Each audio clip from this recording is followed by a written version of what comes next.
Welcome to Tribune News on Q, your go-to morning news source only here at Daily Tribune. We're live on Daily Tribune's Facebook page, Tribune Now on YouTube, and at Daily Tribune Official on TikTok. For today's headlines. Juan Ponce Enrile, a lifelong public servant and former senator, passed away yesterday. Known for his legal and political acumen, he served two Marcos administrations, helped shape Philippine politics, and remained active past 100. President Marcos Jr. mourned his enduring and respected service to the nation. Senator Ronald Bato de la Rosa asked the Supreme Court for a TRO to block the government from acting on a supposed ICC arrest warrant. The petition seeks to stop enforcement, witness assistance, or communications until the DOJ and DFA clarify if a warrant exists. The ICC is investigating his role in Duterte's drug war. VP Sara Duterte urged President Marcos to hold himself accountable for the flood control scandal, saying he could jail himself for signing the 2025 budget. Marcos vowed nearly 40 people would be jailed before Christmas, a move supported by Public Works Secretary Vince Dizon and backed by foreign investors as a signal against corruption. President Marcos Jr. reaffirmed due process in the flood control scandal, saying cases will proceed only with verified evidence. He confirmed 37 individuals, including Zaldico and several senators and DPWH officials, are under investigation, while Romualdez is not on the list. Cos passport remains active until charges are filed, and he could become a state witness. The African Union chief said there is no genocide in northern Nigeria, countering U.S. President Trump's claims that Christians face an existential threat. He noted Boko Haram's victims are primarily Muslims and urged caution in making sweeping statements about the conflict that affects both communities. MacroAsia Corp reported a 14% rise in net income to 1.16 billion pesos for the first 9 months, driven by recovery in air travel and strong demand in its catering and water units. Juan Carlos and Flo G released a surprise collaboration, Kailan Ka Uuwi, blending pop and rap to explore themes of longing and distance. The song pairs Juan Carlos' soulful vocals with Flo G's rhythmic verses, resonating with Filipinos worldwide. National University secured a 70-64 win over Far Eastern University, keeping its UAAP Season 88 Final Four hopes alive. The Bulldogs, with a 10-2 record, aim to end an 11-year title drought.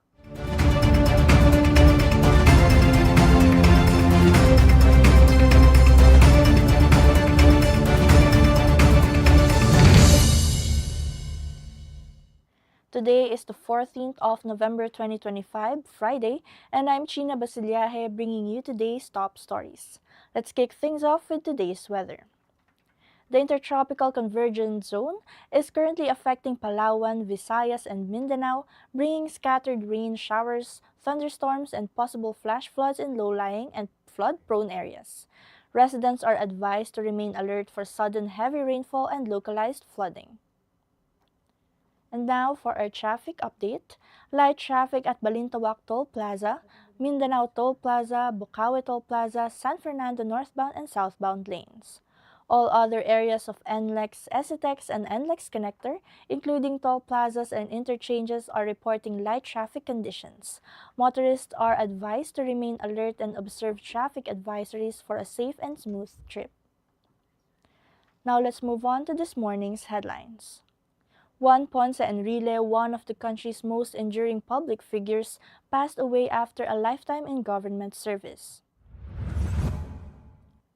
Enrile, believed to be 101 or 103, leaves a legacy spanning over 50 years, from martial law to his final role as chief legal counsel under President Ferdinand Marcos Jr. Known for his motto, "Gusto ko happy ka," he cultivated a folksy, relatable public persona that contrasted with his heavyweight political reputation.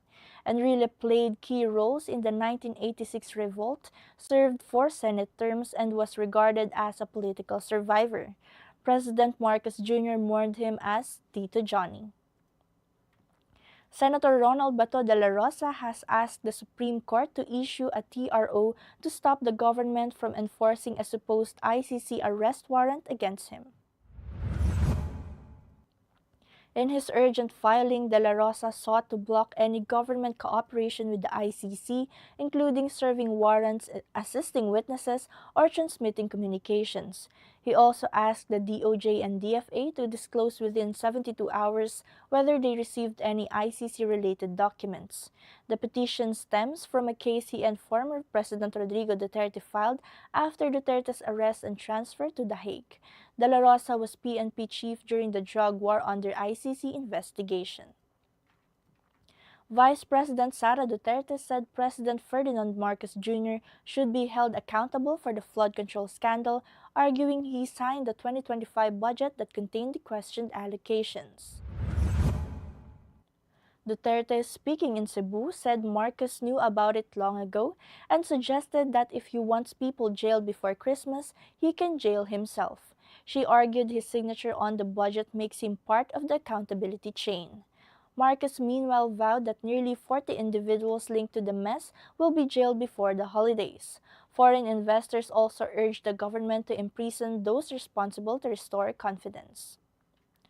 President Ferdinand Bongbong Marcos Jr. said former House Speaker Martin Romualdez was not among the 37 individuals endorsed to the Ombudsman over the alleged flood control anomalies.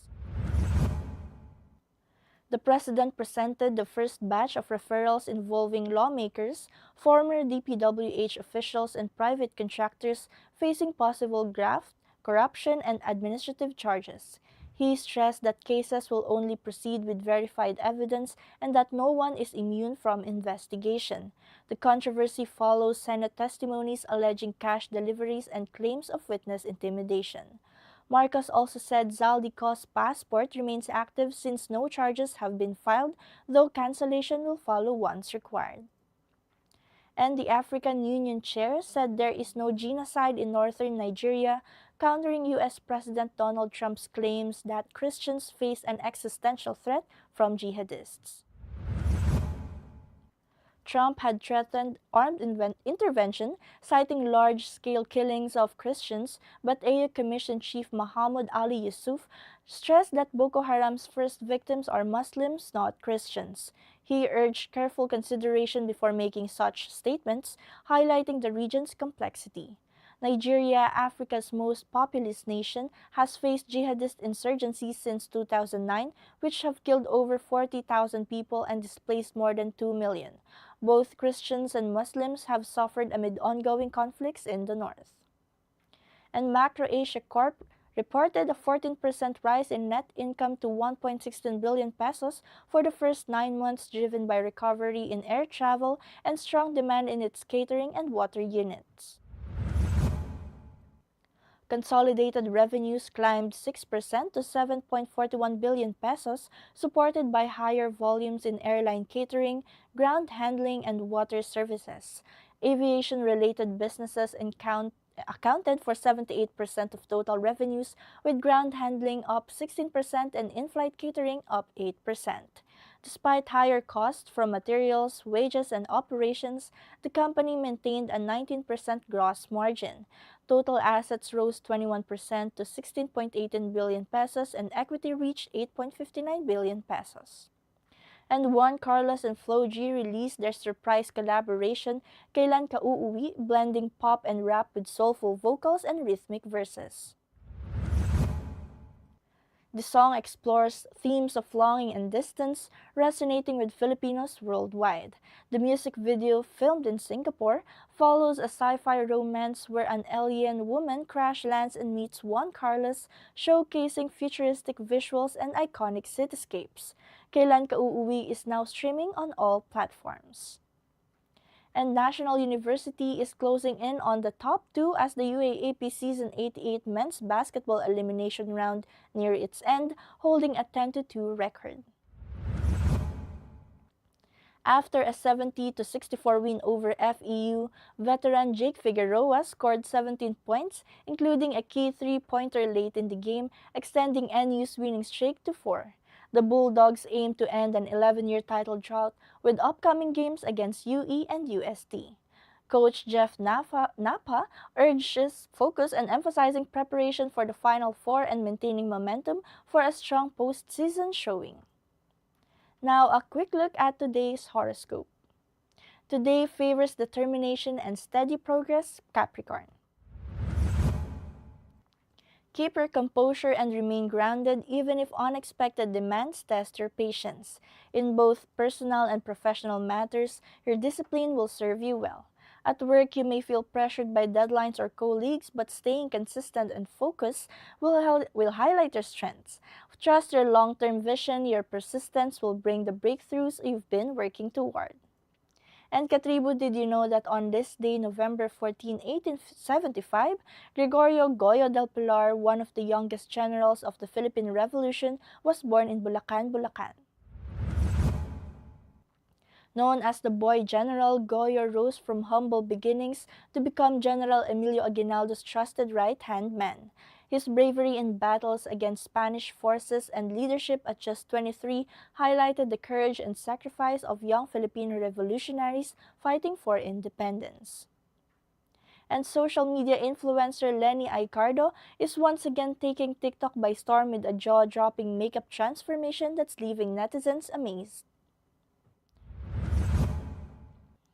Known for her incredible transition videos, Lenny's latest Princess Aurora-inspired look has gone viral, already racking almost 1 million views and likes on TikTok.